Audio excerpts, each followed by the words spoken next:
gitu. Mari kita dengan semangat mengikuti ibadah pagi ini. Sebelumnya saya mengajak Bapak Ibu untuk membaca di Amsal 14 ayat 26 sampai 27. Dalam takut akan Tuhan ada ketentraman yang besar, bahkan ada perlindungan bagi anak-anaknya.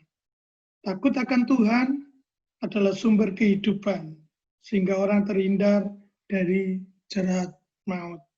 Nah, Bapak Ibu, mari kita mengikuti ibadah ini dengan semangat, dengan penuh takut akan Tuhan, dengan respectful kepada Tuhan.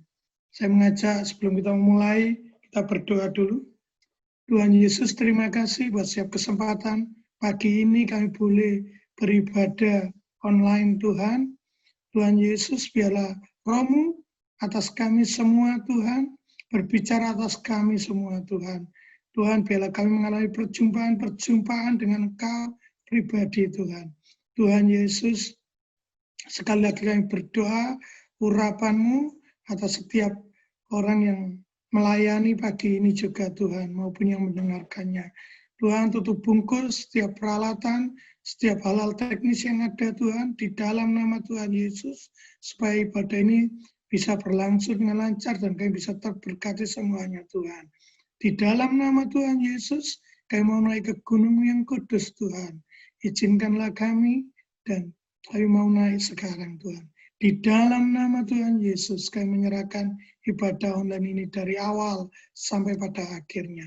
Di dalam nama Tuhan Yesus yang berdoa. Amin. Ibadah ini akan dilayani oleh Bapak Agung sekeluarga. Monggo Pak Agung. Ya, terima kasih Pak Martin dan seluruh saudara-saudara, para hamba Tuhan, ya, karena seluruhnya yang fellowship beribadah raya pada pagi hari ini di GBIS Sungai Kehidupan Surabaya, semuanya adalah hamba dari Tuhan Yesus Kristus. Ya, saya akan memberikan satu tema pada pagi hari ini dengan satu judul yang terinspirasi dengan pada waktu Komsel gabungan itu. Terinspirasi, sekali lagi saya mensitir ini, jadi saya mensitir apa yang dikatakan Pak Singhang, yang pada waktu itu mengatakan rencana Allah itu sudah tertulis jelas di Alkitab, ya. Karena itu saya akan memperjelas itu dengan satu judul, yaitu rencana abadi dari Bapa Surgawi. Jadi karena itu nanti ini ibadah pada pagi hari ini akan bercerita tentang secara global apa yang tertulis di Alkitab. Karena Pak Singgang bilang pada waktu itu, kalau ingin tahu rencana Tuhan di dalam hidup kita, baik itu secara pribadi maupun secara korporat, bahkan rencana abadi Tuhan bagi seluruh jagat raya ini, itu semuanya sudah tertulis di Alkitab. Jadi di sini kita bersyukur karena kita ada di zaman anugerah, di zaman perjanjian baru, dan lebih bersyukur lagi di zaman perjanjian baru ini yang namanya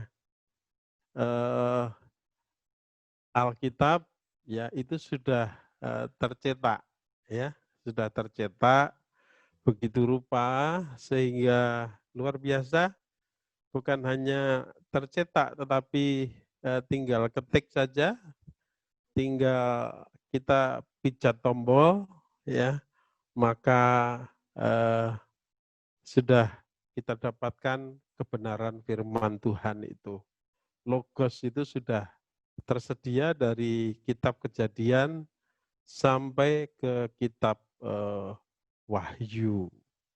Luar biasa, dan bukan hanya itu, saudara, tapi juga kita hidup di zaman di mana Roh Kudus ya boleh dinyatakan, dicurahkan, sehingga apapun yang kita pikirkan, apapun yang kita rasakan, apapun yang kita putuskan, itu menjadi satu keputusan bukan pribadi kita lagi, tetapi lebih dari itu adalah merupakan ilham, ya, ilham dari logos yang dimeteraikan oleh Roh Kudus, sehingga kita boleh menjadi seseorang yang bukan hanya dibenarkan, tapi seseorang yang punya karakter seperti kakak sulung kita, Tuhan Yesus Kristus.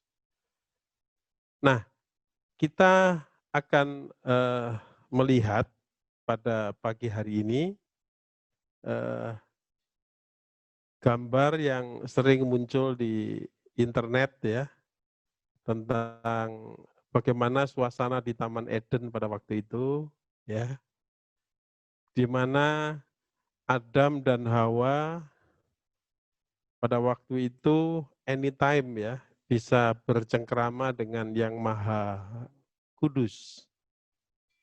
Sehingga mari kita sama-sama pada hari ini kita bersyukur karena suasana itu sedang dipulihkan dan bukan hanya sedang, sudah finishing ya, finishing, dan sebentar lagi kita akan bersama-sama berkumpul di rumah Bapa, bukan dengan suasana seperti yang sekarang ini, yang serba tidak tertib, yang serba bertentangan dengan yang namanya kebenaran dan kekudusan hati Tuhan. Jadi di Taman Eden ya, Adam dan Hawa bisa menghormati, ya bisa berbicara, bisa fellowship, bisa menyembah setiap saat, setiap waktu. Nah, saya ingin ngajak bersama-sama, mari kita merasakan suasana surga itu dengan satu pujian yang sudah kita kenal, yaitu pujian ini menggunakan bahasa universal, di seluruh dunia menggunakan kata yang sama, bahkan mungkin saya punya keyakinan di surga nanti kata ini akan menjadi kata yang sangat juga populer ya. Kata itu namanya haleluya. Mari memuji dan menyembah Tuhan. Bagi teman-teman yang mau sama-sama mengikuti ya, saya main nada dasar delta ya. Haleluya, haleluya, haleluya, haleluya, haleluya, haleluya, Haleluya Tuhan. Haleluya. Haleluya.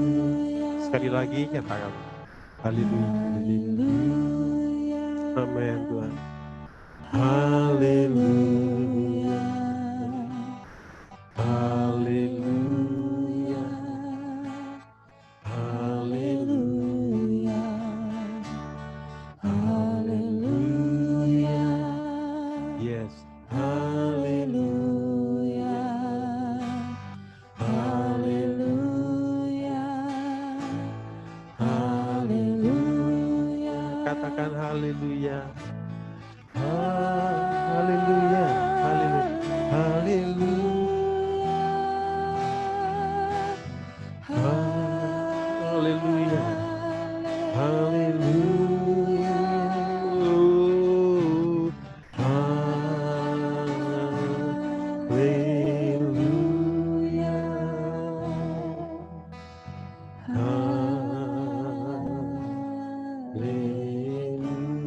Haleluya.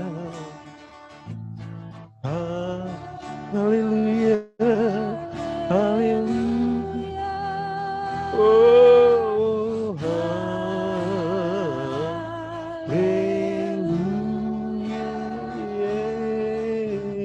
Haleluya.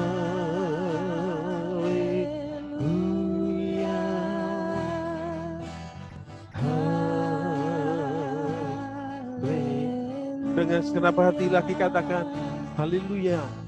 Haleluya.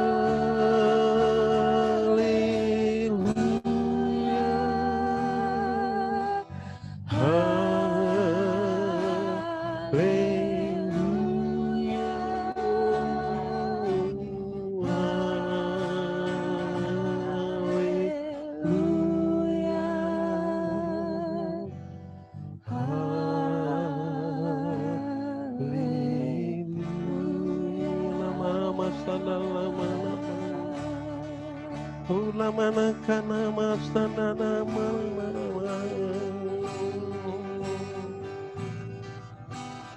Oh, haleluya. Engkau layak disembah, Engkau layak dipuji, hanya Engkau, hanya Engkau Tuhan. Sungguh tiada yang lain. Oh, hanya Engkau Tuhan, hanya Engkau. Oh, haleluya, haleluya, haleluya, haleluya, puji Dia.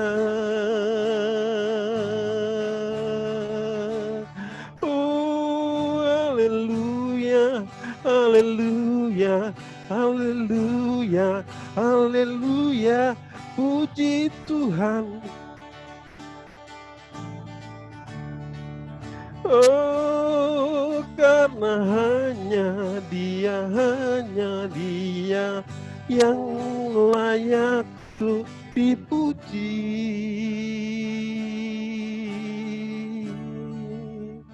Hanya Dia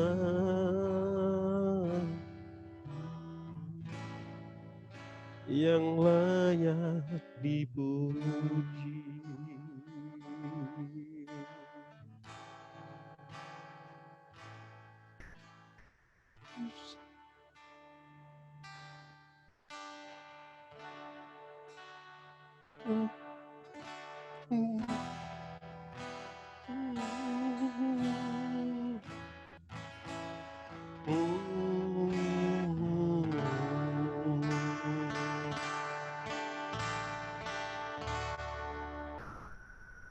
Bapa Surgawi, kami sungguh bersyukur karena kami punya Bapa yang kasih-Nya tanpa syarat.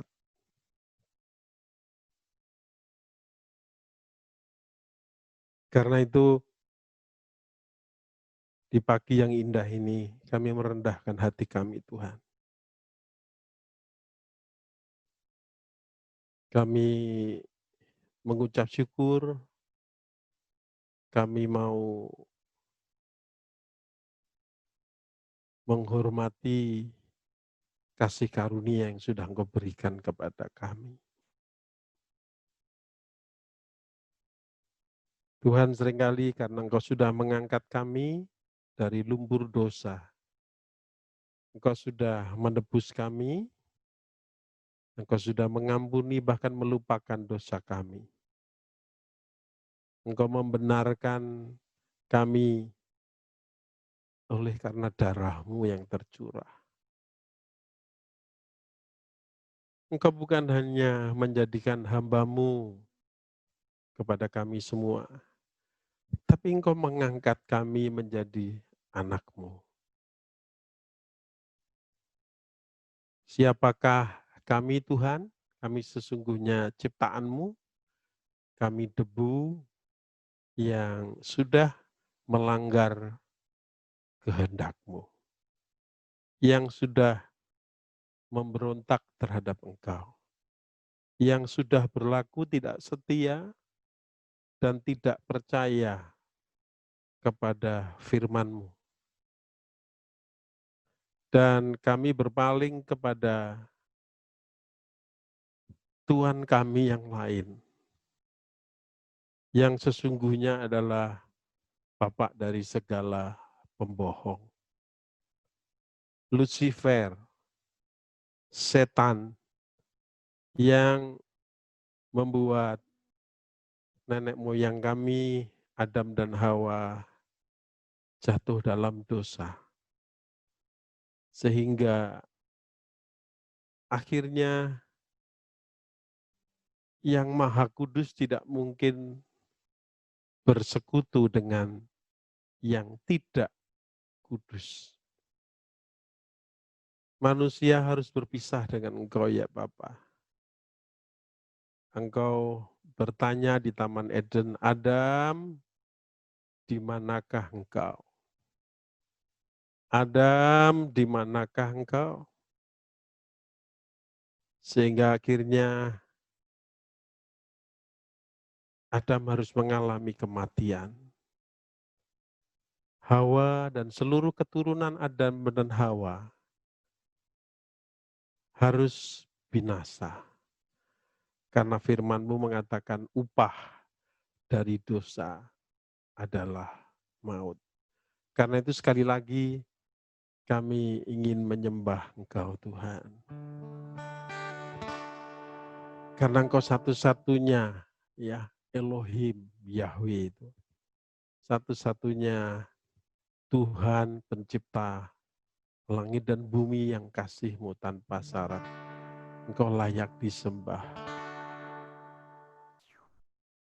Sebab Engkaulah Tuhan yang maha tinggi.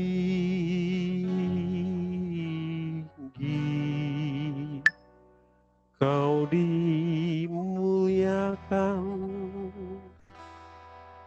atas segala alam.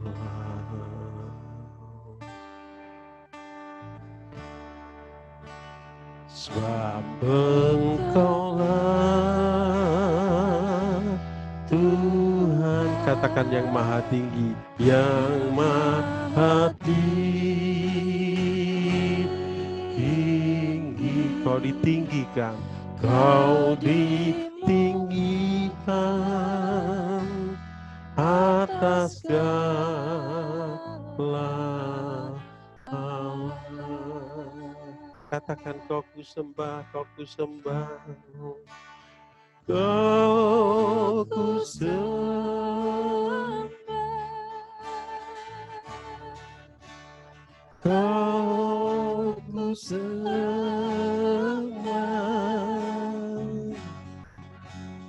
Kau ku sembah,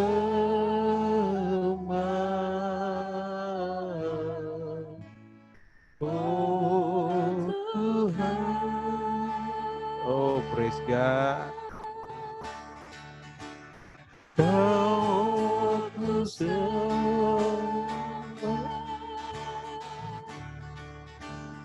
kau ku sembah, kau ku sembah,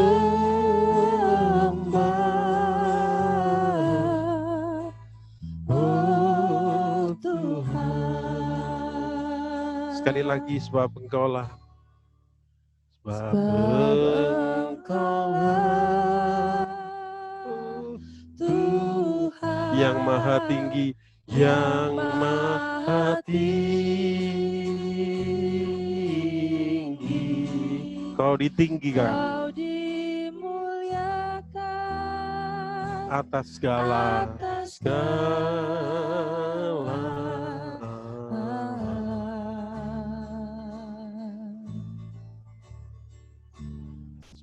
Engkaulah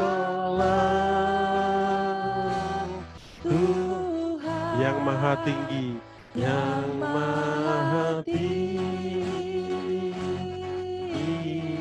Kau dimuliakan, kau dimuliakan atas segala.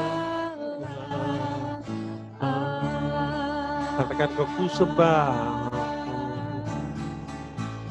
kau ku sembah,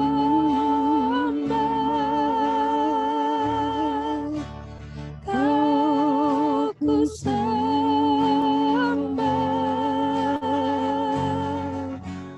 kau ku sembah,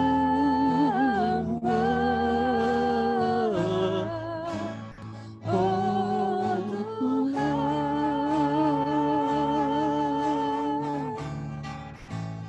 Kau ku sembah, kau ku sembah,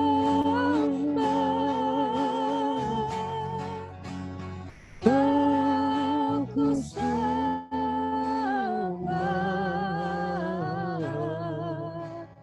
oh Tuhan.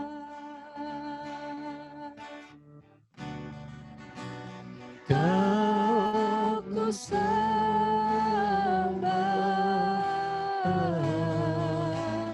oh Tuhan. Kau ku sembah, sekali lagi. Kau ku sembah,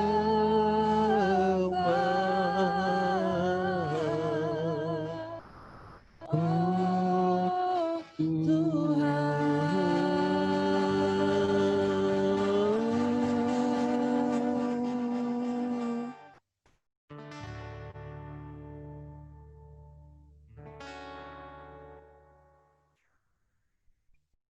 Kalau kita melihat di kitab Kejadian, saudara, mungkin istri saya bisa membacakan Kejadian pasal yang ketiga, ayat yang pertama sampai dengan ayat yang ke-6. Kejadian pasal 3 ayat 1 sampai 6. On kan? Sudah? Ya. Kejadian 3 ayat 1 sampai 6. Adapun ular ialah yang paling cerdik dari segala binatang di darat yang dijadikan oleh Tuhan Allah. Ular itu berkata kepada perempuan itu, tentulah Allah berfirman, semua pohon dalam taman ini jangan kamu makan buahnya, bukan? Ya, jadi setan itu menggunakan firman Tuhan untuk menipu Hawa. Lanjut. Lalu sahut perempuan itu kepada ular itu, buah pohon-pohonan dalam taman ini boleh kami makan, Tetapi tentang buah pohon yang ada di tengah-tengah taman, Allah berfirman, jangan kamu makan ataupun raba buah itu, nanti kamu mati. Jelas, saudara ya? Jadi hanya satu pesannya ya. Semua yang diciptakan Tuhan boleh untuk dinikmati secara bertanggung jawab sesuai dengan tentu kaidah dan tatanan yang sudah ditetapkan oleh Tuhan. Kecuali satu perkara, sebab pada waktu satu perkara itu terjadi, apa itu? Pelanggaran firman Tuhan, maka dikatakan kamu mati. Lanjut. Tetapi ular itu berkata kepada perempuan itu, sekali-kali kamu tidak akan mati. Nah, seringkali saudara-saudara, kalau kita sudah terlibat, mulai berpaling dari Tuhan, dan kemudian kita mulai membangun satu komunikasi dengan si setan. Jadi setan itu bentuknya bukan hanya ular. Kalau dulu ular, kalau sekarang ular itu bisa dalam bentuk apapun.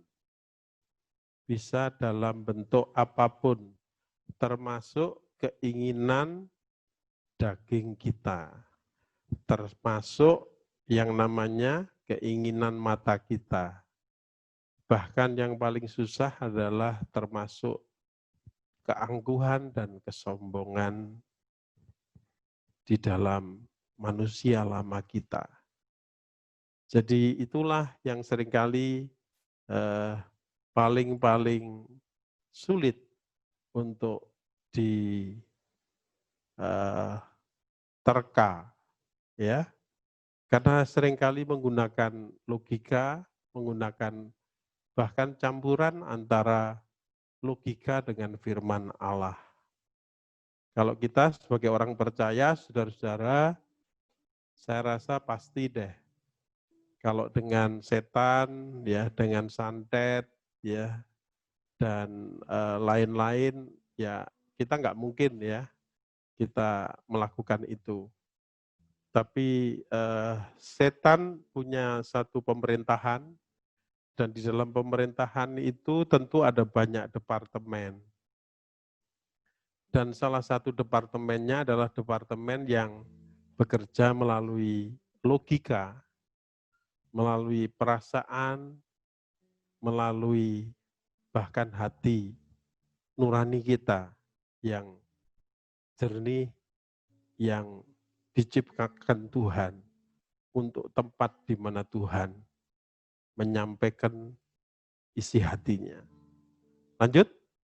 Tetapi Allah mengetahui bahwa pada waktu kamu memakannya, matamu akan terbuka, dan kamu akan menjadi seperti Allah, tahu tentang yang baik dan yang jahat.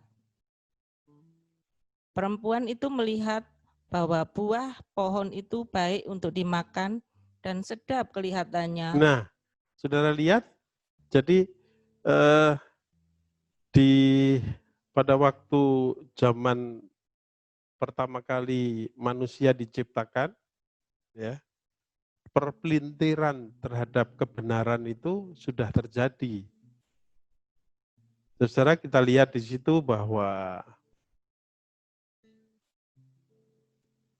pada waktu kamu memakannya, ya, setan mengatakan matamu akan terbuka. Jadi karena itu hati-hati saudara, sekarang ini berkomunikasi, karena semua media bisa dipakai. Bahkan setan pun bisa menggunakan yang namanya agama, ya, filsafat, ya. Sehingga itu sebabnya ada berbagai macam kebenaran. Padahal Tuhan itu hanya satu. Tuhan itu hanya Esa. Dan kebenaran itu hanya Esa. tidak ada dua kebenaran.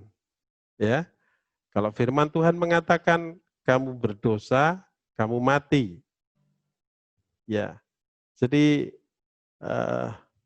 inilah yang rupanya menjadi salah satu bahkan satu-satunya tantangan daripada rencana abadi Bapa Surgawi terhadap kita sebagai manusia, ciptaan yang begitu dicintai, ciptaan yang begitu mulia, ciptaan yang segambar dan serupa dengan Dia sendiri. Ya. Pada waktu Hawa melihat bahwa ternyata pohon itu memang baik.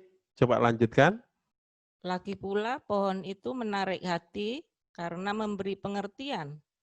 Lalu ia mengambil dari buahnya dan dimakannya dan diberikannya juga kepada suaminya yang bersama-sama dengan dia, dan suaminya pun memakannya. Nah, saudara-saudara, terjadilah kesepakatan untuk bersama-sama melanggar perintah Tuhan. Saudara-saudara, selanjutnya apa yang terjadi? Yang terjadi adalah tragedi, ya. Tragedi di mana manusia harus berpisah dengan Tuhan, kehilangan kemuliaan Allah dan bumi dikutuk, ya.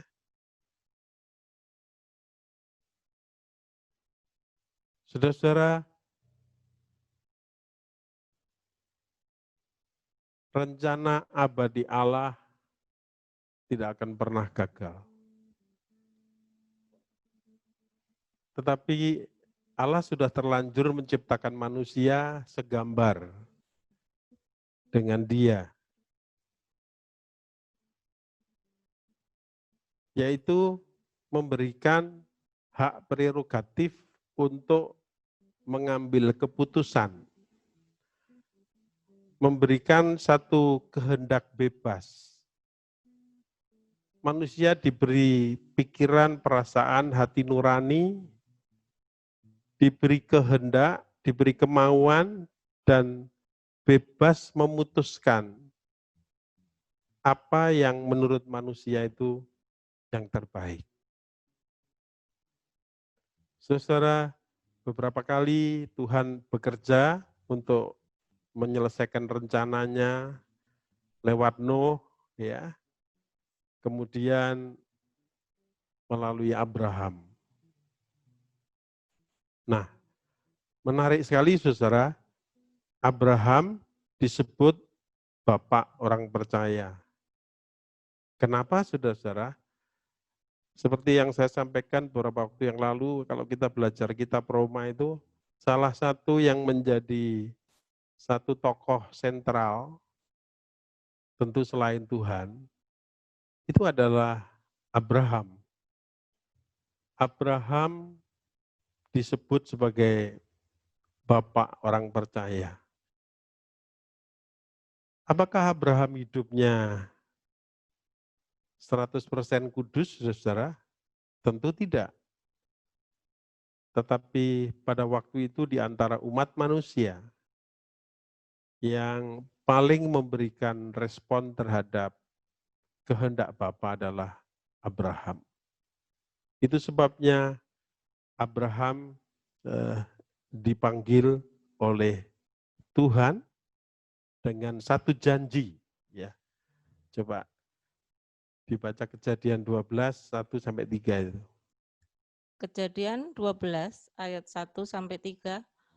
Berfirmanlah Tuhan kepada Abram, pergilah dari negerimu dan dari sanak saudaramu. Coba saudara, dia sudah berada di satu kota, ya kota yang sudah makmur, yang sudah tinggal menikmatilah. Nah, namanya Ur Kasdim.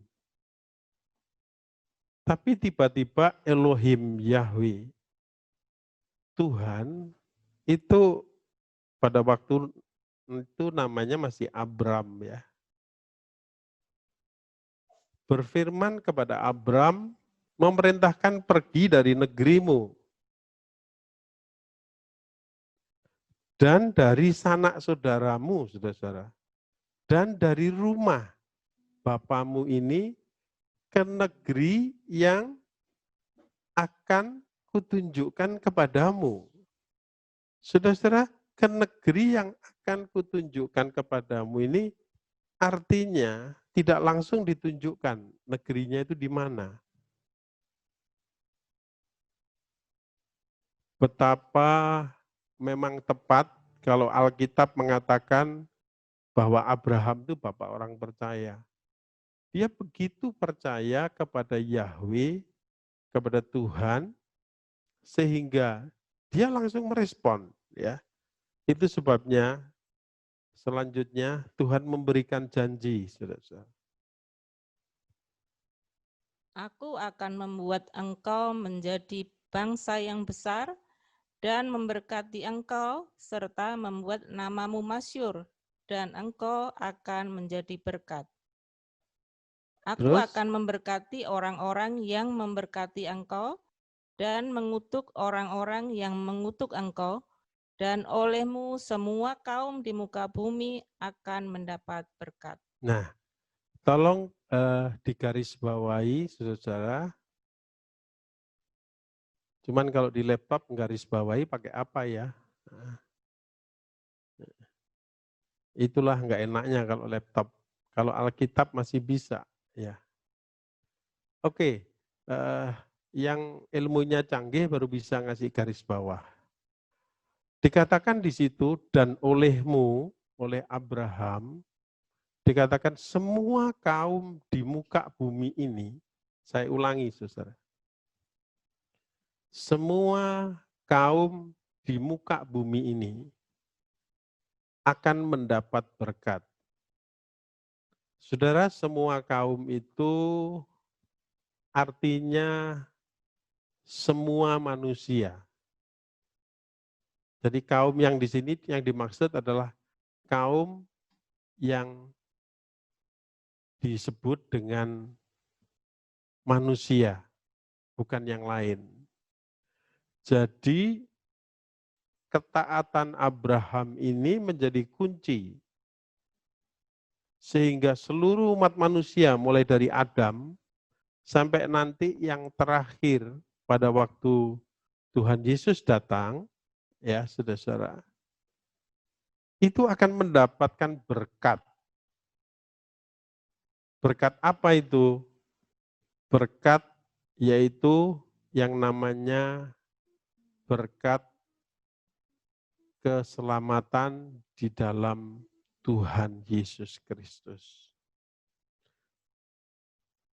Nanti kita akan lihat, saudara, dari Abraham ini terus ya turunannya, lalu Ishak, lalu Yakub, ya, lalu turun ke Israel, saudara. Sehingga kalau kita melihat di sini, nah, Israel ini saudara-saudara menjadi umat yang disebut dengan umat pilihan, ya. Bukan karena mereka baik, bukan, ya, tapi karena mereka adalah bangsa yang akan dijadikan alat oleh Tuhan untuk menggenapi janji kepada Abraham, yaitu melalui keturunanmu maka semua kaum di dunia ini, kaum manapun, ya, dari suku manapun, dari bangsa manapun di seluruh dunia akan mendapatkan berkat. Ya, yang tadinya berdosa ditebus sehingga akhirnya dibenarkan oleh bukan domba, kambing, binatang yang disembelih, tetapi yang disembelih, yang disalib adalah anak domba Allah yang namanya Tuhan Yesus Kristus. Nah, pada waktu itu turunlah yang namanya 10 hukum Allah, ya. Coba dibaca Ulangan 4, 13, 14. Ulangan pasal 4 ayat 13-14.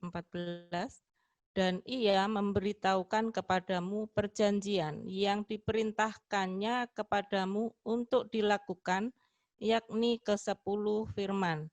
Dan ia menuliskannya pada 2 loh batu. Terus? Pada waktu itu, aku diperintahkan Tuhan untuk mengajarkan kepadamu ketetapan dan peraturan supaya kamu melakukannya di negeri kemana kamu pergi untuk mendudukinya. Nah, saudara-saudara, hukum inilah yang disebut dengan hukum Taurat yang sampai sekarang bangsa Israel pegang teguh, ya, dan mereka masih menunggu kebanyakan yang namanya Mesias, yang mereka pikir adalah Mesias secara jasmani, ya, yang akan menjadi raja dan menguasai seluruh bumi. Padahal Mesias ini adalah Mesias yang berasal dari kerajaan surga. Itu sebabnya anak manusia datang kepada penciptanya dan yang diciptakan. Anak manusia datang pada yang diciptakan manusia. Tapi yang diciptakan miliknya, umatnya, tidak mengenali mereka. Bahkan Israel lah yang membunuh Mesias. Ya. Jadi Israel dipakai oleh setan begitu rupa sehingga akhirnya Yesus mati di Kalvari. 10 hukum Allah ini, kita lihat ini, tidak boleh ada padamu Allah lain. Ya.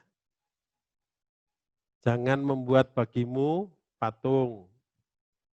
Jangan menyebut nama Tuhan sembarangan. Siapa yang biasa ngomong darah Yesus, ya, sedikit-sedikit darah Yesus, hati-hati, ya. Kalau berdoa nyebut Bapa Surgawi, hati-hati, ya. Jadi karena nama itu begitu kudus. Saya kemarin pinjem nama, bukan pinjem ya, memang diperintah.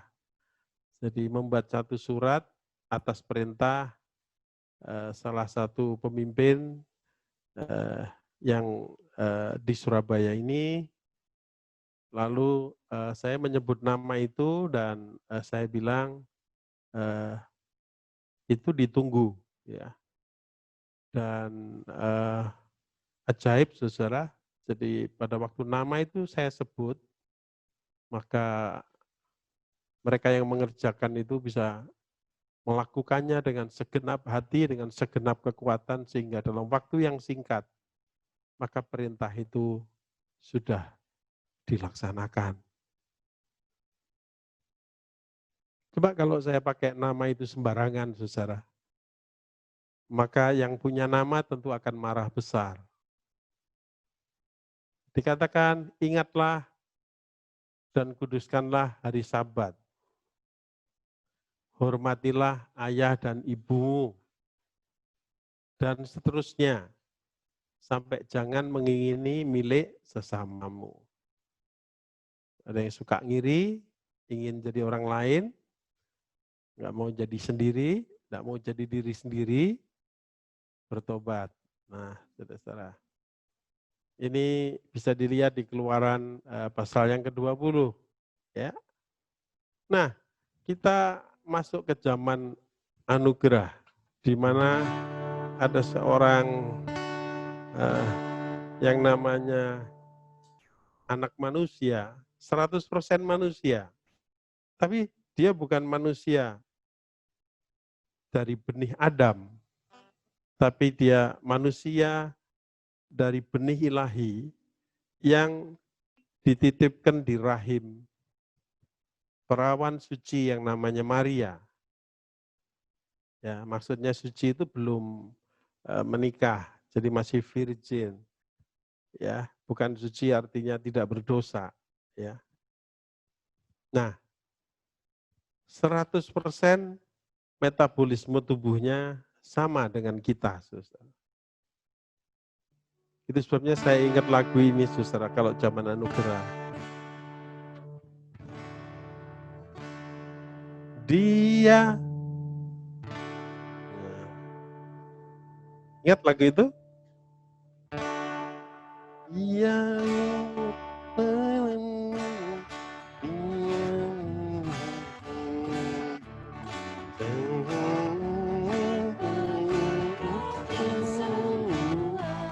Ya, amin. Dia Yesus,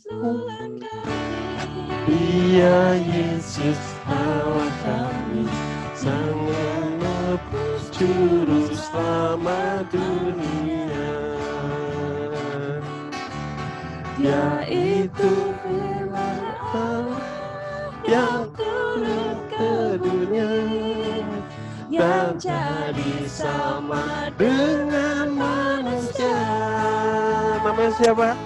Dia Yesus sobat kami, Dia Yesus Tuhan kami, Sang Penebus Juru Selamat dunia. Sekali lagi katakan, Dia lahir untuk kami, Dia mati untuk kami, Dia bangkit bagi kami semua. Dia itu Tuhan kami, Dia Yesus Allah kami, Dia Raja di atas segala raja. Ya, amin. Dia itu firman Allah yang turun ke bumi, yang jadi sama dengan manusia. Siapa dia? Dia Yesus Tuhan kami, Dia Yesus Tuhan kami, Sang Penebus Juru Selamat dunia. Sang Penebus, Sang Penebus Juru Selamat dunia. Sekali lagi. Sang Penebus Juru Selamat dunia.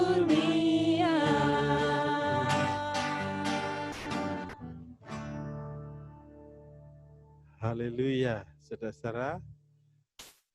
Roma 5 ayat yang ke-15. 18. Roma 5 ayat 18. Sebab itu sama seperti oleh satu pelanggaran semua orang beroleh penghukuman. Satu pelanggaran, ingat tadi ya. Jadi di Taman Eden satu manusia melanggar firman Tuhan, maka dikatakan semua orang apa? Beroleh penghukuman. Lanjut. Demikian pula oleh satu perbuatan kebenaran, semua orang beroleh pembenaran untuk hidup. Tolong digarisbawahi, kalau perlu garis atas juga.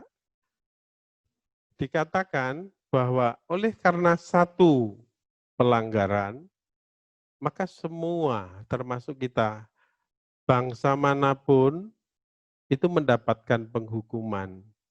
Binasa dan alamatnya cuma satu, neraka jahanam. Gangnya gang ratap, ya, kertak gigi. Ya. Tetapi saudara-saudara, zaman anugerah telah tiba. Lambang-lambang penyembahan anak domba, ya, penyembelihan anak domba, binatang, itu akhirnya digenapi, saudara. Sehingga Allah sendiri mengosongkan dirinya. Dia menjelma menjadi manusia. Dan dia belajar untuk taat dan bahkan taat sampai mati. Dan oleh karena kematiannya itu, maka dikatakan semua orang. Saya ulangi sekali lagi, semua orang, pokoknya orang beroleh pembenaran.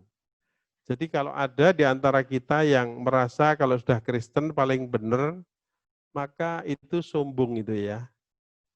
Karena Kristen tidak membuat orang benar.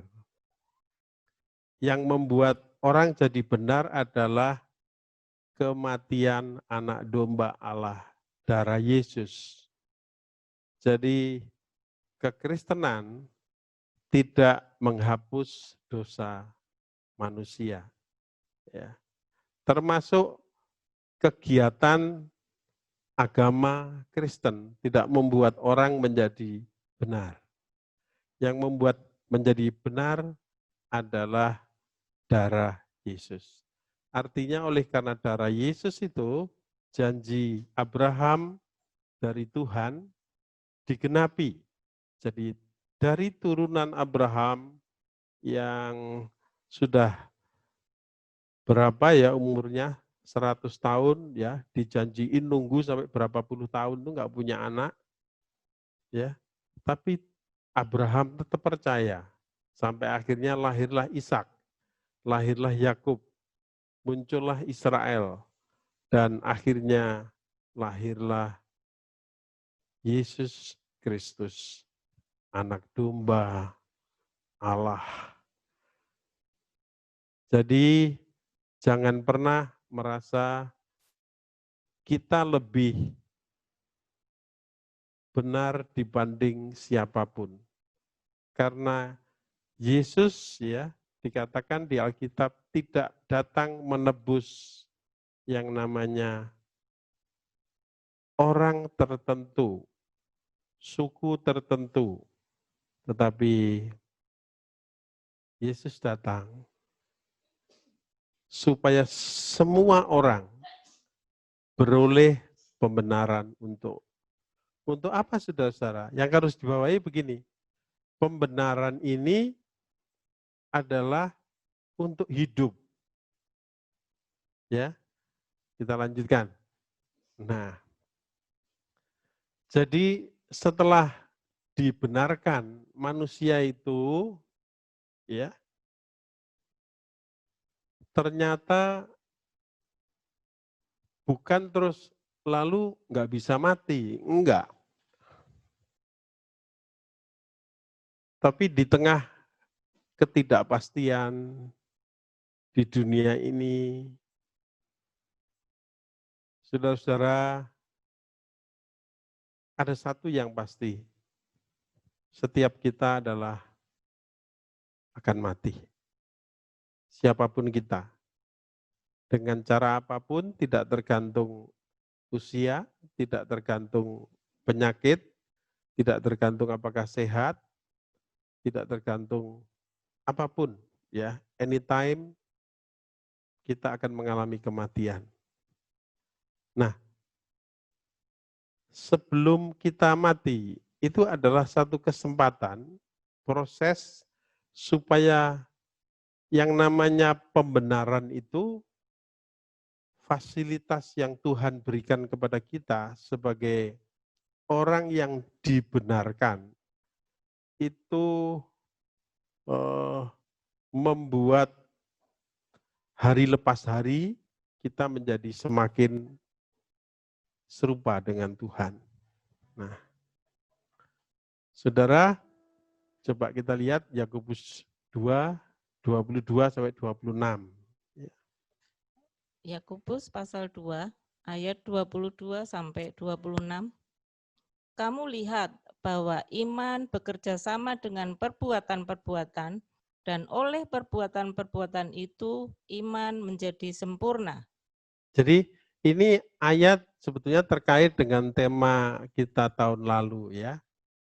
Jadi kita sudah tahu bahwa iman itu kalau hanya sekedar iman, percaya secara logika bahwa Yesus Tuhan, maka itu imannya iblis. Iblis itu juga percaya bahwa Yesus adalah Tuhan, ya. Hanya bedanya kita dengan iblis adalah kalau iblis percaya tetapi tidak taat kepada kehendak Tuhan. Nah, kalau kita sebagai orang beriman, tahun lalu sudah khatam ya, mudah-mudahan ini merefresh kita. Sudahkah iman kita itu menjadi semakin sempurna melalui apa?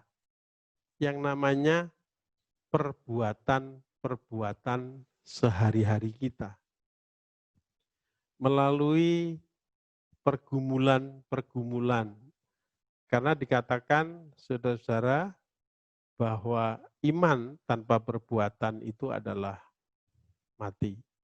Jadi jangan sampai kita ini ternyata imannya cuma selevel iman setan, ya, iman iblis. Jadi kita percaya secara logika, tetapi sehari-hari bukan kehendak Tuhan yang kita pikirkan. Dalam memutuskan atau melakukan sesuatu, bukan lagi berpikir apakah ini sesuai dan menyenangkan hati Tuhan. Tetapi yang penting itu menguntungkan. Lanjut. Dengan jalan demikian, genaplah nas yang mengatakan, lalu percayalah Abraham kepada Allah, maka Allah memperhitungkan hal itu kepadanya sebagai kebenaran. Karena itu Abraham disebut sahabat Allah. Ya, lanjut. Jadi kamu lihat bahwa manusia dibenarkan karena perbuatan-perbuatannya dan bukan hanya karena iman.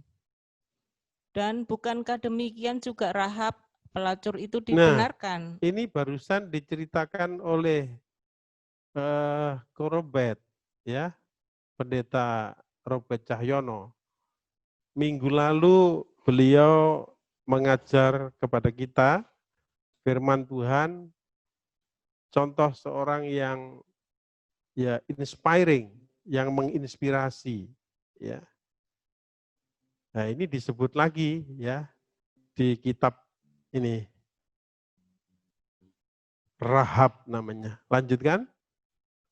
Pelacur itu dibenarkan karena perbuatan-perbuatannya ketika ia menyembunyikan orang-orang yang disuruh itu di dalam rumahnya, lalu menolong mereka lolos melalui jalan yang lain. Luar biasa bukan saudara? Jadi seorang pelacur pun akhirnya tercatat di Alkitab sebagai inspiring women. Jadi wanita yang menjadi inspirasi. Mungkin ada di antara kita yang ya tidak serendah pelacur ya. Mungkin ya kita tidak dianggap ya, tidak sehebat orang lain, manusia biasa. Bahkan mungkin kita orang sederhana, seperti katakanlah pengemis ya, yang minta makanan kepada orang kaya itu ya. Ya kita tidak dihargai, nggak jadi masalah saudara. Yang penting kita dihargai oleh Tuhan. Lanjut. Sebab seperti tubuh tanpa roh adalah mati, demikianlah juga iman tanpa perbuatan-perbuatan adalah mati. Ini sesuatu yang mungkin karena terlalu sering, kadang-kadang kita tidak menyadari bahwa ini firman yang sangat keras.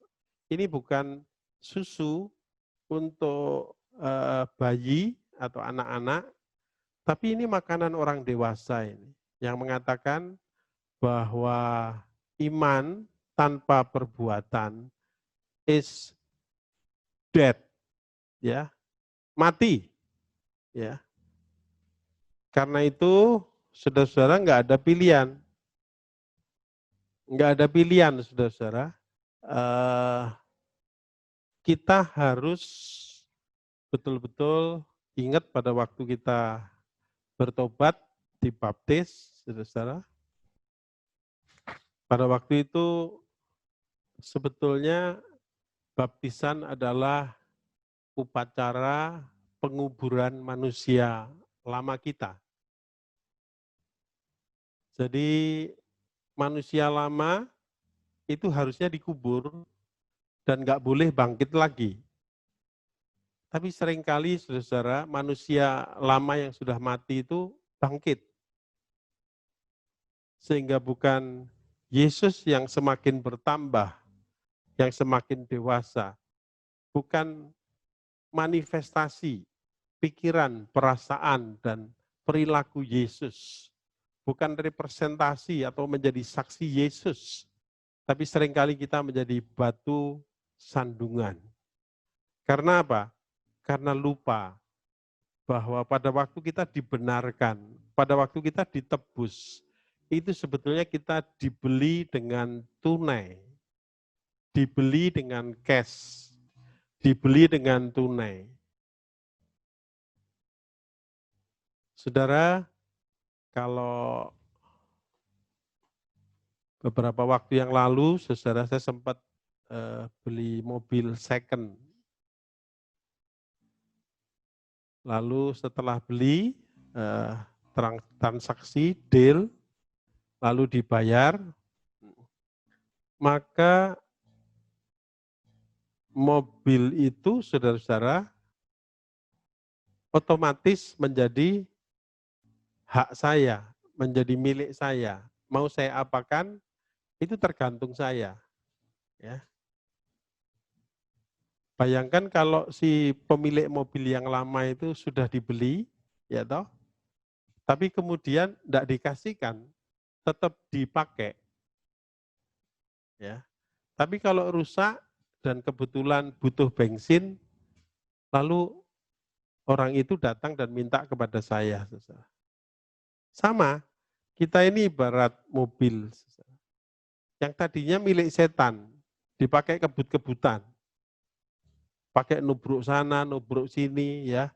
Setiap jalan menimbulkan yang namanya kematian, kekacauan, chaos. Tapi setelah Yesus mati, sudah dibeli tunai, cash, dan harusnya menjadi hak milik 100% milik Tuhan Yesus Kristus.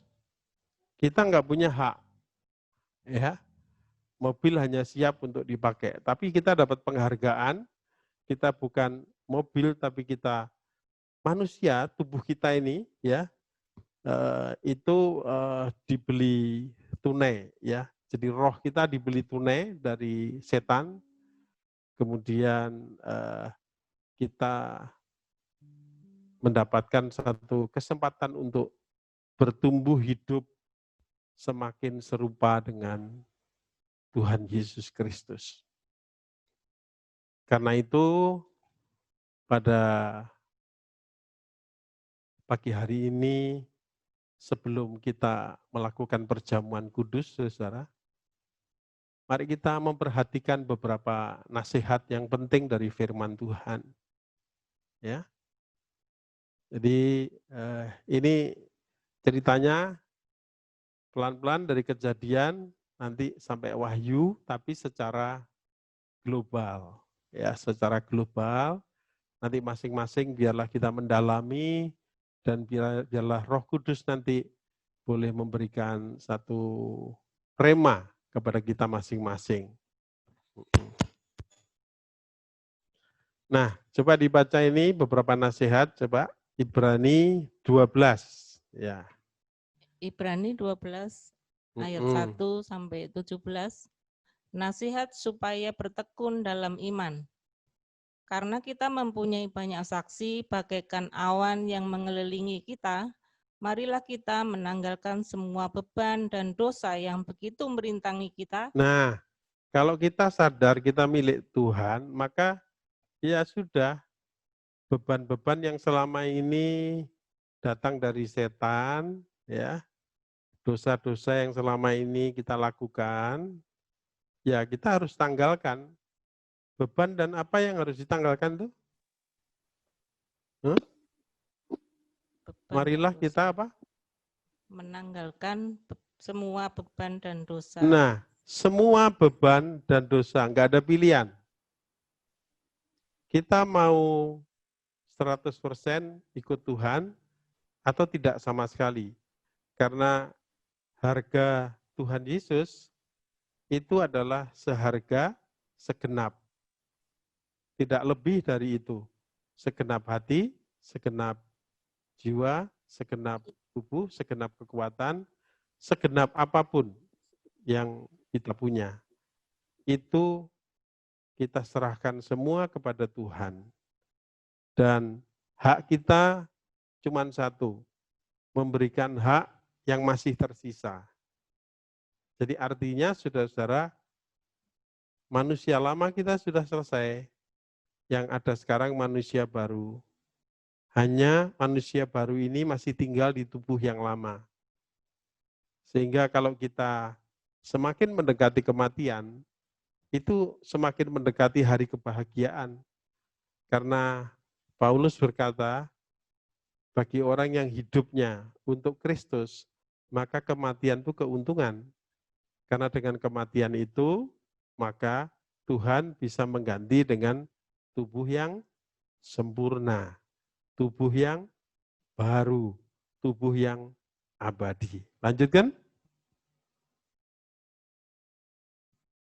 Marilah kita menanggalkan semua beban dan dosa yang begitu merintangi kita dan berlomba dengan tekun dalam perlombaan yang diwajibkan bagi kita. Marilah kita melakukannya dengan mata yang tertuju kepada Yesus yang memimpin kita dalam iman dan yang membawa iman kita itu kepada kesempurnaan, yang dengan mengabaikan kehinaan, tekun memikul salib, ganti sukacita yang disediakan bagi Dia yang sekarang duduk di sebelah kanan tahta Allah. Saudara, kenapa Yesus bisa duduk di sebelah kanan tahta Allah? Karena dia direndahkan begitu rendah. Tidak ada status yang lebih rendah dari Yesus. Lahirnya aja di kandang. Dan dia tidak pernah berbuat salah. Tidak ada satupun manusia yang bisa membuktikan dia berdosa. Tapi dia rela mati, turun ke alam maut, menempati posisi kita. Sehingga tadi itu digenapi janji Tuhan kepada Abraham. Yaitu keturunan Abraham, keturunan perempuan itu akan menjadi berkat buat semua orang. Jadi semua orang itu dipanggil, dibenarkan. Nah, tinggal apakah memberi respon 100% atau tidak. Apakah tekun mau mengikuti Tuhan? Karena ikut Tuhan itu syaratnya sederhana, menyangkal diri, memikul salib, dan mengikut. Saudara-saudara, salib tidak ada istimewanya. Salib tidak ada kebahagiaannya. Enggak ada orang pikul salib terus damai sejahtera. Karena salib isinya adalah penderitaan dan berujung kepada kematian. Karena itu kalau kita punya persoalan, kita punya masalah yang bukan karena konsekuensi kesalahan kita melanggar hukum, maka kita wajib bertekun. Itulah yang namanya memikul salib. Dan jangan lupa, perjalanan penderitaan kita itu berujung kepada kematian. Dan kematian adalah pintu gerbang di mana Tuhan bisa menggantikan tubuh yang fana ini menjadi tubuh yang abadi. Keren sekali rencana Tuhan. Lanjut. Ingatlah apa? Ingatlah selalu akan Dia yang tekun menanggung bantahan yang sehebat Saudara, itu. dianya itu huruf besar, ya. Yesus saja tekun loh, saudara. Jadi, lanjut. Terhadap dirinya dari pihak orang-orang berdosa, supaya jangan kamu menjadi lemah dan putus asa. Dalam pergumulan kamu melawan dosa, kamu belum sampai mencucurkan darah. Lanjutkan. Dan sudah lupakah kamu akan nasihat yang berbicara kepada kamu seperti kepada anak-anak? Hai anakku, janganlah anggap enteng didikan Tuhan, Dan Saudara, janganlah putus asa apabila engkau diperingatkannya. ini harus digarisbawahi, jangan anggap enteng. Jadi kalau Tuhan bicara, jangan pernah anggap enteng, saudara. Yang sudah ya sudah. Kebanyakan dari kita itu cenderung ya ndablek ya. Bahkan kadang-kadang kita bilang Israel itu tegar tengkuk, tapi kadang-kadang kita lebih tegar tengkuk ya. Mungkin tengkuknya bukan hanya tegar, tapi sudah ngapal ya. Punuknya itu ngapal. Susah untuk dikendalikan ya oleh Tuhan. Saudara di sini dikatakan jangan angkat enteng dan jangan putus asa apabila engkau diperingatkannya. Lanjut. Karena Tuhan menghajar orang yang dikasihinya dan ia menyesah orang yang diakuinya sebagai anak. Saudara, pada waktu perjalanan keluar dari Mesir ya ke Kanaan, itu berapa juta umat Israel yang mati, saudara-saudara.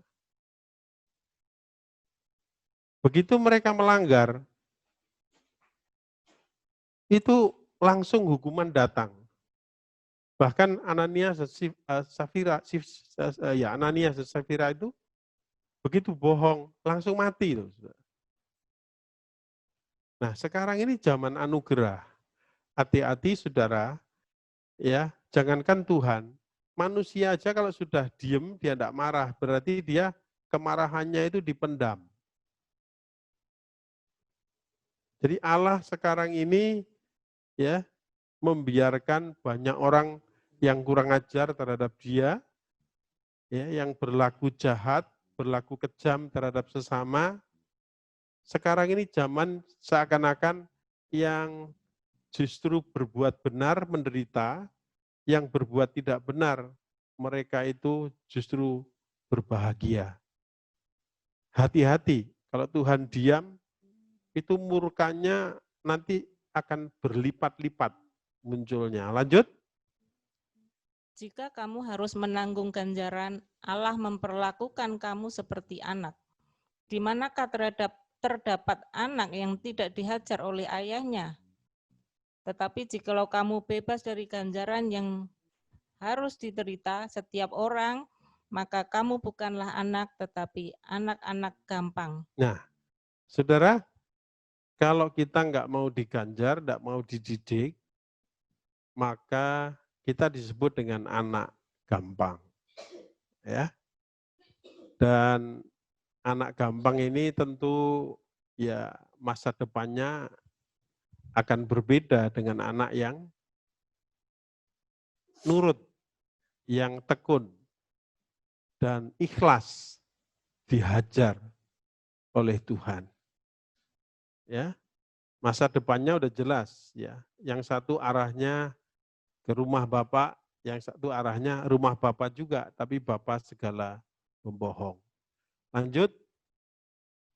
Selanjutnya, dari ayah kita yang sebenarnya kita peroleh ganjaran dan mereka kita hormati. Kalau demikian, bukankah kita harus lebih taat kepada Bapa segala roh supaya kita boleh hidup? Nah, saudara, kalau di dunia ini aja kita harus taat sama orang tua, apalagi kepada Bapa Surgawi. Ingat, kalau kita mau hidup, saudara, dalam arti hidup sesuai dengan agenda abadi, rencana abadi. Bukan hidup di dunia ini aja, tapi hidup dalam arti abadi. Bersama-sama dengan yang maha abadi. Maka kita harus menurut kepada Bapa dari segala roh itu. Lanjutkan. Sebab mereka mendidik kita dalam waktu yang pendek sesuai dengan apa yang mereka anggap baik, tetapi Dia mengajar kita untuk kebaikan kita supaya kita beroleh bagian dalam kekudusannya. Luar biasa, saudara. Jadi kita dididik supaya kita kembali segambar dan serupa dengan Dia. Saya ulangi, kita dididik supaya kembali segambar dan serupa dengan Dia. Artinya apa? Ya pikirannya, perasaannya, hatinya seperti Bapa Surgawi. Seperti Tuhan Yesus. Karena tidak seorang pun yang bisa melihat Bapa. Dengan melihat Yesus Kristus Tuhan, maka sesungguhnya kita sudah melihat Bapa. Terus, sampai 17 nih. Memang tiap-tiap ganjaran pada waktu ia diberikan tidak mendatangkan sukacita, tetapi duka cita. Tetapi kemudian ia menghasilkan buah kebenaran yang memberikan damai kepada mereka yang dilatih olehnya. Sebab itu kuatkanlah tangan yang lemah dan lutut yang goyah, dan luruskanlah jalan bagi kakimu, sehingga yang pincang jalan jangan terpelecok tetapi menjadi sembuh. Berusahalah hidup damai dengan semua orang, dan kejarlah kekudusan, sebab tanpa kekudusan tidak seorang pun akan melihat Tuhan. Saya ulangi, saudaraku. Tanpa kekudusan, tidak seorang pun akan melihat Tuhan. Ini makanan keras. Ya. Terakhir. Jagalah supaya jangan ada seorang pun menjauhkan diri dari kasih karunia Allah, agar jangan tumbuh akar yang pahit, yang menimbulkan kerusuhan, dan yang mencemarkan banyak orang. Janganlah ada orang yang menjadi cabul atau yang mempunyai nafsu yang rendah seperti Esau, yang menjual hak kesulungannya untuk sepiring makanan. Sebab kamu tahu bahwa kemudian ketika ia hendak menerima berkat itu, ia ditolak. Sebab ia tidak beroleh kesempatan untuk memperbaiki kesalahannya, sekalipun ia mencarinya dengan mencucurkan air mata. Amin, saudara-saudara. Sebab kamu tahu bahwa kemudian ketika ia hendak menerima berkat itu, ya dikatakan ia ditolak sebab ia tidak beroleh kesempatan untuk memperbaiki kesalehannya. Sekalipun ia mencarinya dengan mencucurkan air mata. Jadi jangan punya nafsu yang rendah, ya, nafsu setan, nafsu iblis, nafsu binatang. Tetapi mari kita punya nafsu yang kudus, ya, yaitu pikiran, kehendak, dan satu kerinduan yang sesuai dengan panggilan dan rencana Tuhan. Nah, Paulus mengatakan, saudara-saudara, apa yang dahulu merupakan keuntungan bagiku, sekarang kuanggap rugi karena Kristus. Saudara-saudara, pangkat, jabatan, kekayaan, kesehatan, apapun ya yang dirindukan oleh manusia di dunia ini, saudara-saudara, dibandingkan dengan kekekalan karena kebenaran dan satu pemulihan gambar diri kita yang semakin serupa dan segambar dengan Tuhan, itu nggak bisa dibandingkan, saudara-saudara. Sebab kalau kita bertobat setelah mati, nggak ada kesempatan. Nggak ada kesempatan. Begitu kita mati, dan lalu Tuhan berkata, aku tidak mengenal engkau, nggak ada kesempatan yang kedua. Kesempatannya adalah 70 tahun yang diberikan kita di dunia ini. Kesempatannya adalah mungkin 80 tahun yang diberikan, tapi ada juga yang kesempatannya mungkin tinggal beberapa hari lagi. Mungkin tinggal beberapa bulan lagi. Ya, mari kita manfaatkan kesempatan yang ada. Kalau hari ini kita mengenang tubuh dan darah Tuhan, artinya marilah kita belajar menghargai supaya kita bukan menjadi anak-anak yang gampang. Nah, saudara, ini belum berakhir di kitab Wahyu, ya. Jadi saya tadi janji untuk cerita dari Kejadian sampai Wahyu.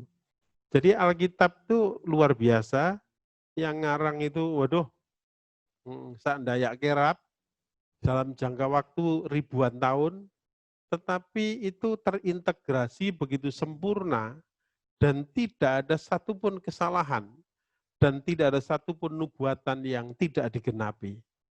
Saudara merindukan enggak? Ini Tuhan datang ya, dan dia bilang, aku datang menjemput engkau bersama-sama dengan orang-orang saleh. Ya, saudara lihat tuh, jadi orang-orang saleh, malaikat Tuhan datang bersama menjemput kita dan membawa kita. Jadi merubah tubuh jasmani kita menjadi tubuh yang penuh dengan kemuliaan, dan kemudian kita dibawa ke rumah Bapa. Tapi celakalah mereka yang menolak dia. Celakalah mereka yang hanya percaya, tetapi mereka tidak taat kepada dia. Saudara, Kisah 1 ayat yang ke-11 dikatakan, dan Tuhan Yesus berkata kepada mereka, karena sudah bangkit nih ya, dia sudah jadi Tuhan, dan dia adalah tangan kanan Bapa ya. Hei orang-orang Galilea, mengapakah kamu berdiri melihat ke langit? Yesus ini ya, jadi yang ngasih tahu rupanya malaikat ya. Setelah Yesus naik ya, orang Galilea itu dalam bahasa Perancisnya itu kami tenggengen gitu ya. Kami tenggengen, delongop begitu. Mengapakah kamu berdiri melihat ke langit?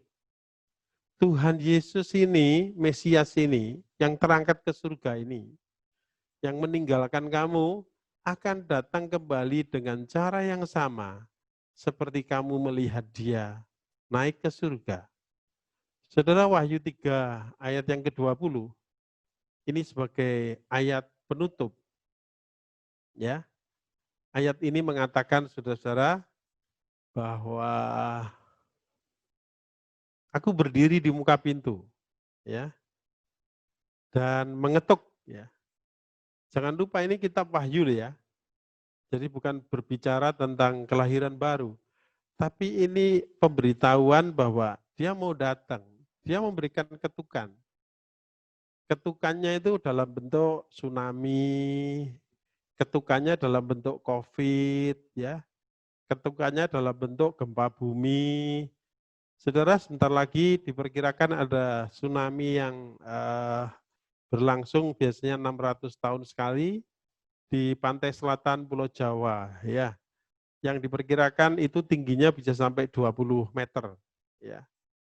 Sebentar lagi sedang dirapatkan oleh kabinet, ya, dan akan dilakukan mitigasi bagaimana cara mengatasinya. Jadi COVID belum selesai, ini sudah mau datang lagi tsunami.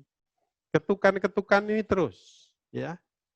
Dan kalau orang sadar, dia membuka hatinya, maka dikatakan, maka aku akan apa?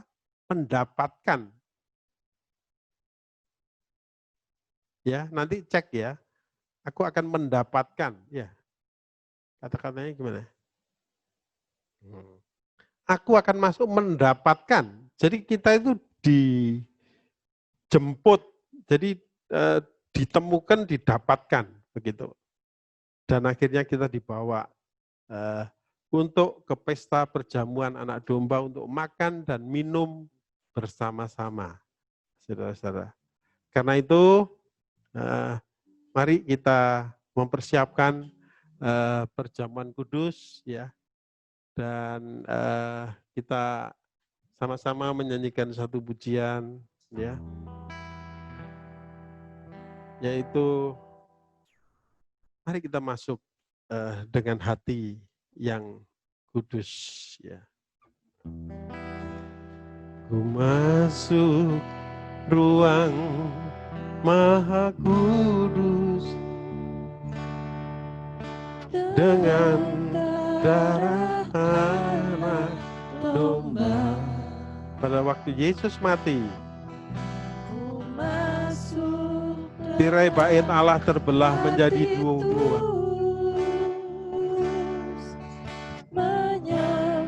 tirai bait Allah terbelah. Ulangi lagi, ku masuk. Ku masuk ruang Maha Kudus. Kalau biasanya hanya imam-imam besar yang bisa berjumpa dengan Tuhan. Tapi sejak Yesus mati, setiap kita bisa.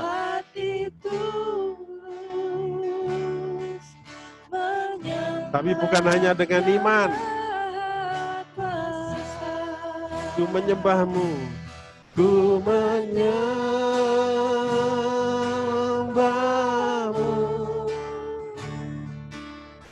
ku sembahmu,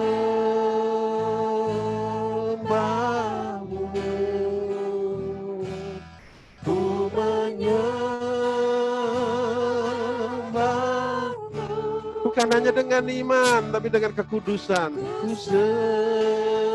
dengan perbuatan. Sebab namamu kudus.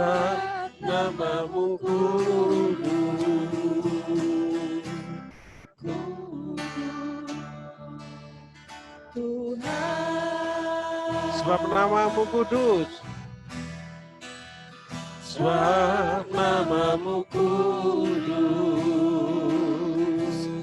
Kudus Tuhan. Dengan pelan-pelan nyanyikan lagu ini, saudaraku. Ku masuk. Ku masuk ruang. Angkat roti. Kudus dengan darah anak domba. Ku masuk Tuhan. Hati Tuhan. Engkau tahu betapa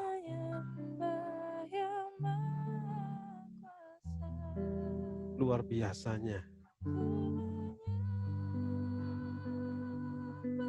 Allah yang maha tinggi mengosongkan dirinya menjadi dulos dan rela menjadi anak domba yang menanggung dosa semua manusia termasuk kami. Karena itu, pada pagi hari ini, saudara, mari kita mengangkat roti sama-sama. Bapa, ujilah setiap kami. Kalau ada di antara kami yang sudah menyimpang, mungkin kami tidak membunuh, kami tidak mencuri, tapi kami membenci. Kami menyimpan dendam, kami tidak memaafkan, kami ambisius, kami mudah tersinggung. Ampuni kami Tuhan. Karena kami ingin pada waktu bersekutu dengan tubuh dan darah-Mu, maka pengurapan-Mu, hal-hal yang baik yang membuat kami semakin serupa dengan Engkau yang terjadi, bukan sebaliknya. Mari kita makan, saudara, karena firman Tuhan mengatakan, bukankah roti yang atasnya kita mengucap syukur itu adalah tubuh dari Mesias, Yesus Kristus namanya. Dan oleh karenanya kita jadi tahu ternyata Allah kita, Yahweh, adalah Maha Pengasih dan kasih-Nya tanpa syarat. Kita makan dalam nama Tuhan Yesus.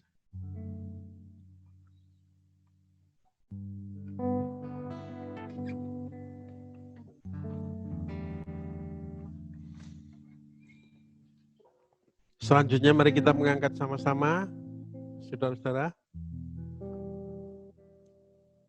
Firman Tuhan mengatakan, bukankah cawan yang atasnya kita mengucap syukur, itu adalah darah anak domba Allah. Darah bukan binatang, bukan ciptaan, tapi yang menciptakan jagat raya ini. Darah yang maha kudus, darah Tuhan.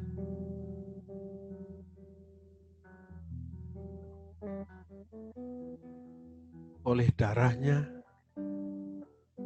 kita dibenarkan. Oleh darahnya kita ditebus. Oleh darahnya, saudara, kita punya satu kesempatan untuk memasuki satu perlombaan. Sampai pada akhirnya kami menjadi serupa dengan Engkau. Karena itu kami tinggalkan semua beban yang merintangi. Kami tinggalkan semua dosa. Kami mau 100% Tuhan. Fokus hanya pada perlombaan yang Tuhan wajibkan itu.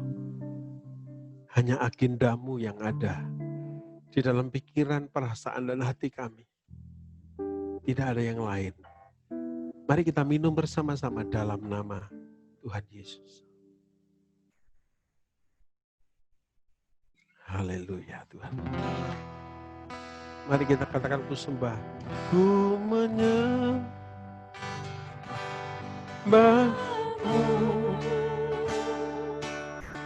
Ku sembahmu. Yes Lord. Ku menyembahmu.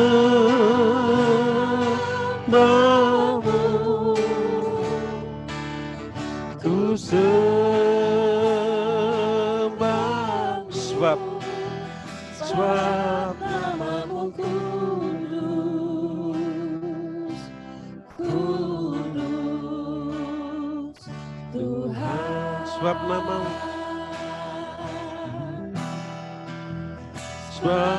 namamu kudus, namamu kudus Tuhan. Sebab namamu kudus, sebab namamu kudus, kudus Tuhan.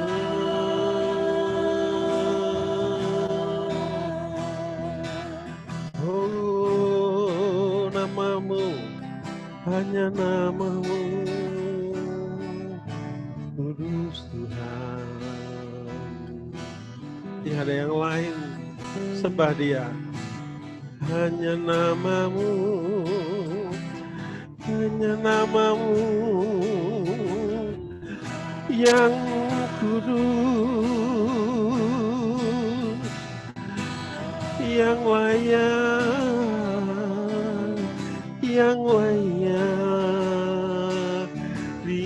disembah.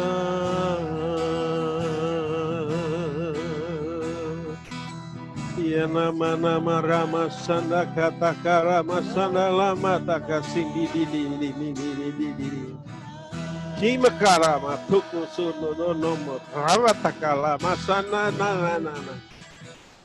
Ya nama Kanama Raba Sindi Didi ya nama Ko Rama Sanda Nana. Jesus, ya.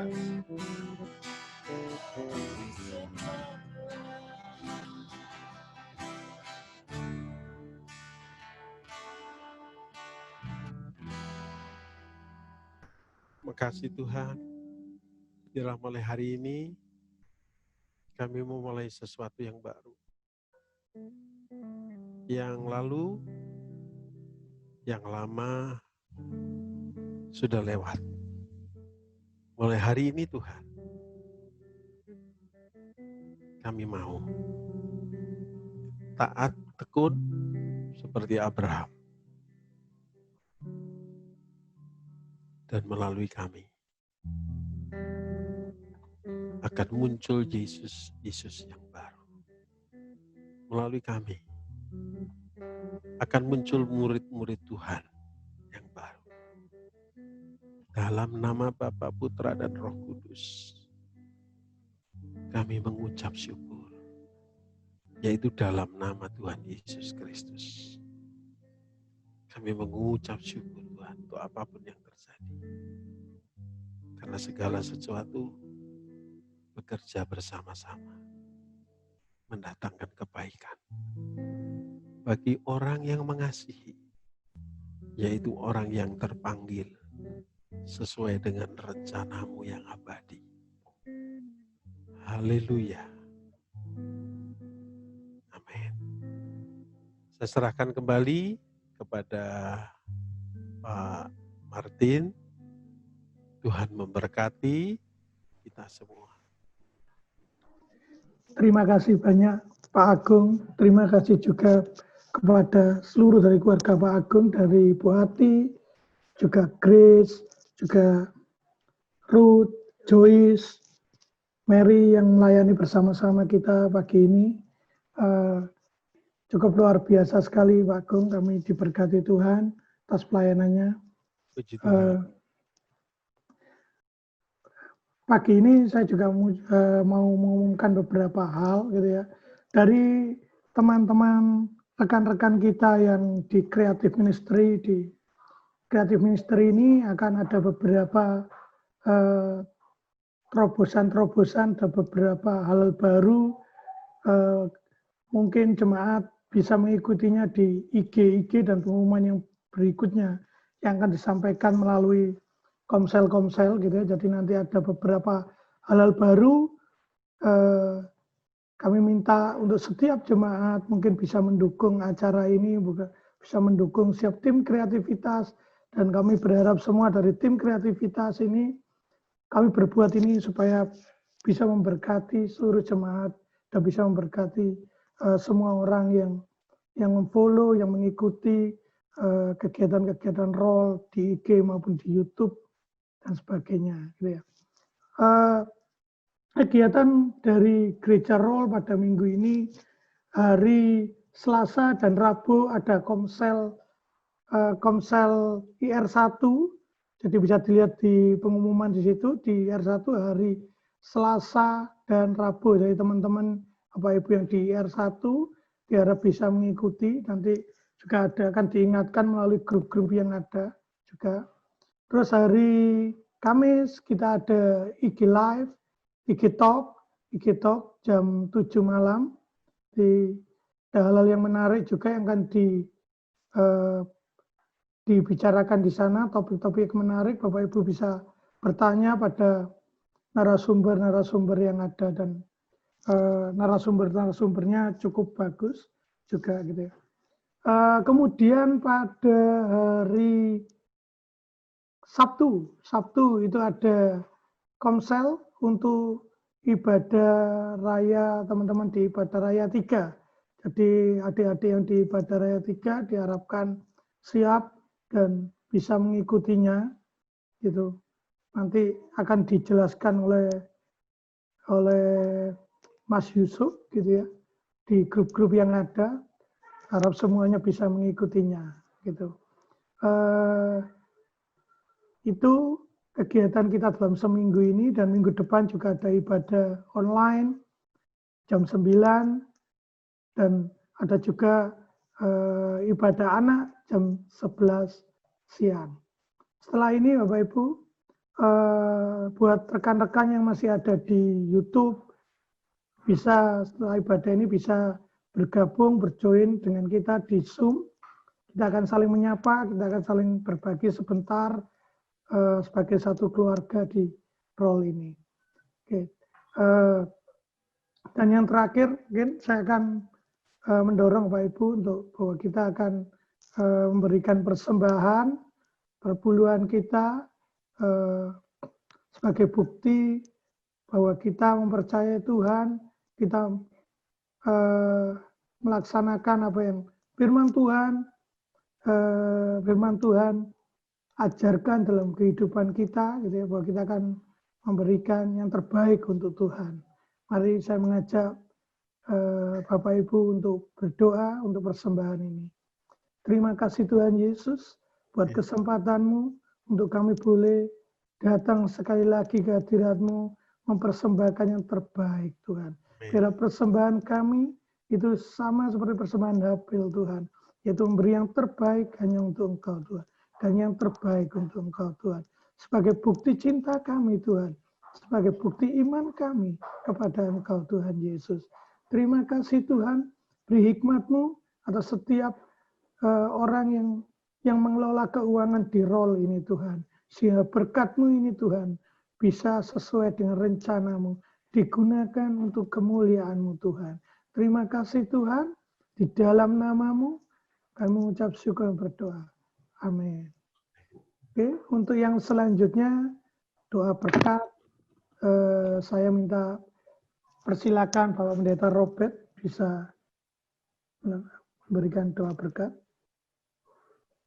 Bapak Ibu, mari kita berdoa mengakhiri ibadah kita pada hari ini. Kami mengucap syukur untuk kasih setia-Mu yang besar atas kami semuanya. Bulan Oktober kami telah masuki, dan kami telah melihat pemeliharaan, penyertaan, kasih setia yang Tuhan selalu tambahkan dalam hidup kami. Dan kami tahu Engkau terus akan berproses dalam hidup kami. Kau memberkati jemaat-Mu dalam segala usaha yang mereka lakukan. Pasang surutnya kehidupan, pasang surutnya usaha mereka. Biarlah Tuhan turut bekerja dalam segala sesuatunya. Sehingga bagi orang-orang mengasihi Tuhan, bagi orang-orang yang hidup sesuai dengan kehendak-Mu, selalu ada terobosan yang akan mengajarkan mereka untuk lebih mengasihi Tuhan lagi, lebih mengenali Tuhan lagi. Terus bekerjalah, terus berbicaralah, terus bawa kami semakin hari semakin mengenali Engkau dengan semua hal yang ada di dalam-Mu. Kuasa-Mu, kekudusan-Mu semakin nyata dalam hidup kami. Terima kasih Tuhan. Berkati bangsa dan negara kami dalam masa-masa seperti ini. Dalam persiapan pilkada maupun segala hal yang menjaga masyarakat untuk tetap tertib, untuk tetap ada dalam semua protokol. Tuhan, tolonglah. Berikan anugerah-Mu, hikmat-Mu, pengaturan-Mu sendiri. Untuk bungkus dengan kuasa darah-Mu, dan bawa kami terus jemaat-Mu ada dalam kemenangan-Mu. Terima kasih Tuhan. Pujilah nama-Mu, Engkau baik untuk kami. Berkat-Mu atas kami, karena kuasa-Mu bekerja terus dalam hidup kami. Dalam nama Bapa, Putra, dan Roh Kudus. Ialah lewat persekutuan Roh Kudus-Mu, lewat persekutuan dengan tubuh dan darah-Mu, kami semakin teguhkan pengenalan kami akan Tuhan juga. Terima kasih Bapa. Dalam nama Tuhan Yesus. Amin. Amin.